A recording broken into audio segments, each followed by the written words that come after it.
хуулиа батлуулмаар байгаа мó эсвэл хууль санаачилснаа харуулмаар байгаа мó? Хинэн ч санаачилсан яадгийн тэгэл ард түмэнд хэрэгтэй бол болоод өгнө шүү дээ. Миний одоо чинь санаачилсан хуулийг зарим нөхдүүд нь аваад өөр ингээл тавьсан л байд юм. Би тэгээд ерөөс оюуны өмч чинь ерөөс энэ хуулийн дээр копирайт байдгүй. Би бас нэг Англи Америкийн хуулиудыг бас харж байгаа л бичээл бас нэг хууль бичээл явуулдаг. Тэгээ хин анхдаг чи адилхан л байхгүй юу. Тэгэхээр энэ бол завсарлага авах яг нэг үгэл үндэслэл болохгүй баха гэж би бодож байна л да. Хоёрдугаарт нь ер нь энэ одоо улсын их хурл чадамжтай байна уу, чадамжгүй байна. Чадамжтай байна гэдэг маань миний ойлгожоор хуулиа биелүүлэхийг л хэлнэ гэж ойлгоод байгаа юм л да. Чадамжгүй байна гэвэл хууль биелүүлэхгүй хэлэх ёстой гэж би ойлгоод байгаа.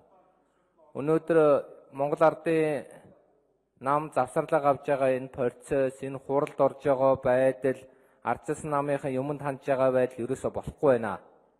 Тийм учраас би бол юу гэж бодоод байгаа гэвэл энэ Монгол улсын иргэдээ хүндлэе одоо ард түмээ.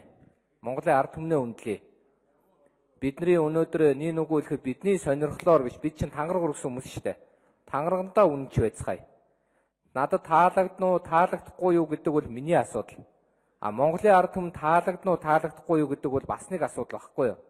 Тэгэхээр ард түмнээ хүндлэх хэрэгтэй байна л да.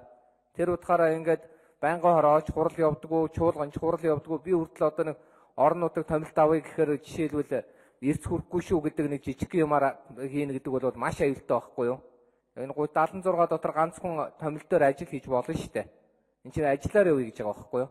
Тэгэхээр одоо нөгөө ардын намаасаа болоод айгаад бид хүртэл томилтоор явж чаддаггүй ингээд ажилбаа хойшлуулах уу, байх уу гэд. Тэгэхээр ард түмэнд энэ хүлээгээд байна шүү дээ. Өргөдлийн байнгын орон чинь байнга л өргөдөл ирдэг, ирээч, уулзаач, биднийг хараач, та тэр ордонд суугаад авах хэрэггүй л гэдэг шүү дээ. Тэгэхээр ардын намынхан минь одоо бидэнд надад туслаач. Би бас ажиллаа юмэр байна. Та нар ажиллаа гэвэл би ажиллаа юмэр байна. Тэгэхгүй болохоор би одоо та нараасаа болоод ажиллаа хийж чадахгүй байна.